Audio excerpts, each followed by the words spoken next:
Hey everybody, Jay Glazer, bringing you episode 29 of Guidance by Glazer. The fall market is upon us. Today we're going to do a market report on what you should expect for quarter 3, 2018. We wanted to get a little bit more technical with you on some of these videos and provide you some market snapshots to give you a sense of what's happening in your marketplace right here in New York City.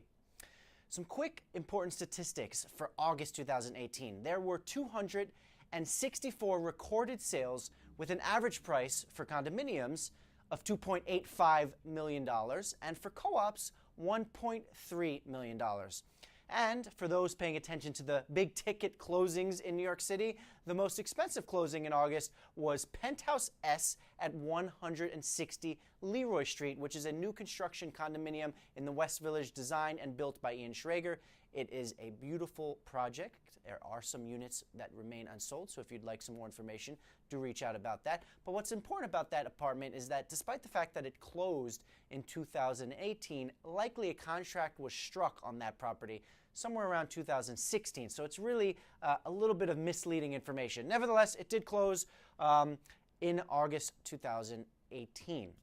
So what is our outlook for 2018, for this quarter, I should say, of 2018? Well, it's kind of a tale of two markets, if you will. The kind of negative, if you will, is that supply was over a 6-year high in Manhattan as of June 2018. So at one point in the marketplace, there were over 7,200 apartments in Manhattan for sale. Now, that's the bad news. The good news is that as of August, or as of September, I guess we should say, since we are now in September, where has the time gone? That number has dropped dramatically. So we're at about 5,500 active apartments on the market. So on the one hand, it does mean it's a good sign that there are less apartments than there were just 3 or 4 months ago. But on the other hand, that is still a ton of inventory that we have to absorb in the real estate community. That, for context, is about 2,500 apartments more than when inventory was at a lower point, around 3,000 apartments available in 2013, 2014. Now, why is that a useful reference? The reason is it's a useful reference because that was really when things were percolating. So to give you a sense of when the market was really strong, there were only 3,000 apartments available for purchase versus the 5,500 we have now. So moving right along, the luxury supply, which is always a really good benchmark for what's happening in the market, because luxury is the first to rise and the first to fall. It's really the market dictator, if you will. The good news is the luxury supply has been steadily declining over the last few months. Now, why is that important? It's, again, as I said, it's important because if the luxury market inventory is declining, it usually means that the rest of the market will fall into place. So maybe we see a constant steady decline, a consistent steady decline, as we already saw the last few months in inventory, that usually tightens up the market. Obviously, less supply means more demand from buyers to buy less apartments, and therefore the market firms and prices appreciate. So that is a very important benchmark for you to pay attention to.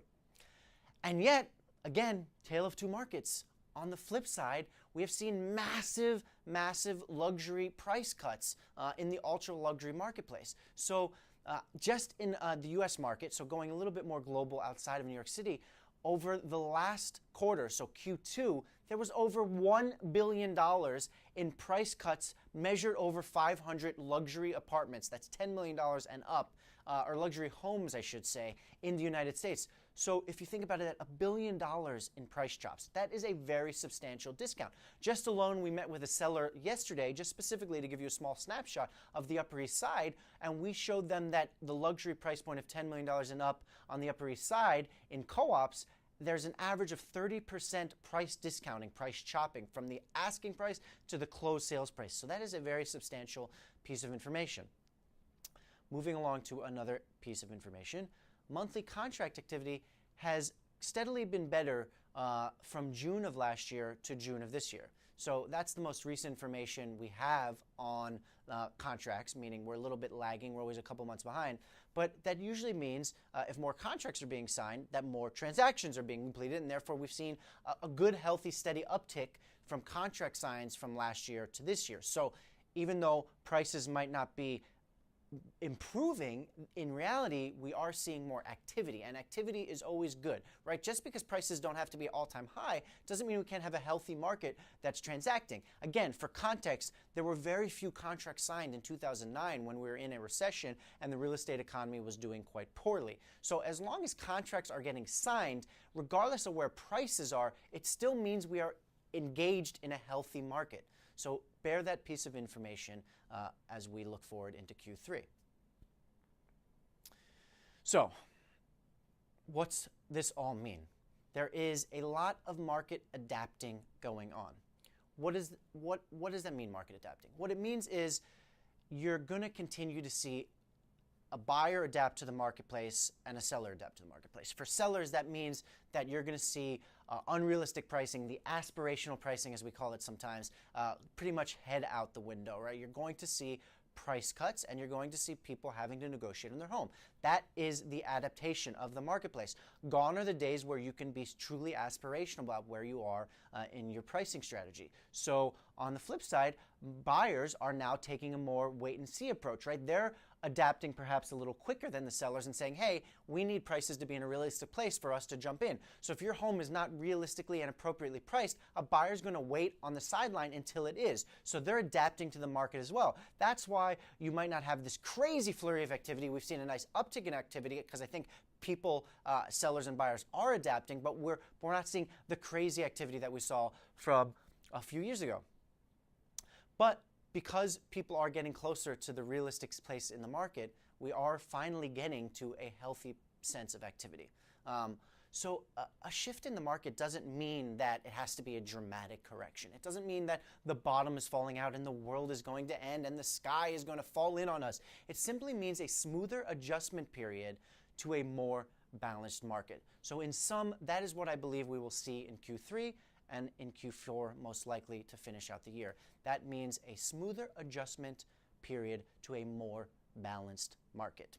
So we hope this slightly more technical market update was helpful to you. Please feel free to drop us a comment, share with your friends, family. If you know anybody who's looking to buy, sell, or rent, we would be delighted to speak with them and share some more quarterly updates with them.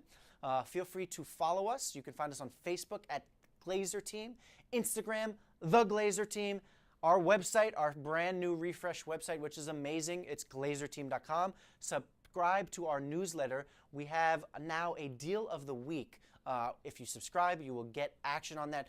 What does that mean? The deal of the week actually is kind of amazing. It's my personal selection of a property that I think someone should buy, whether that's great location, whether that's great value, whether that's something someone else doesn't have access to.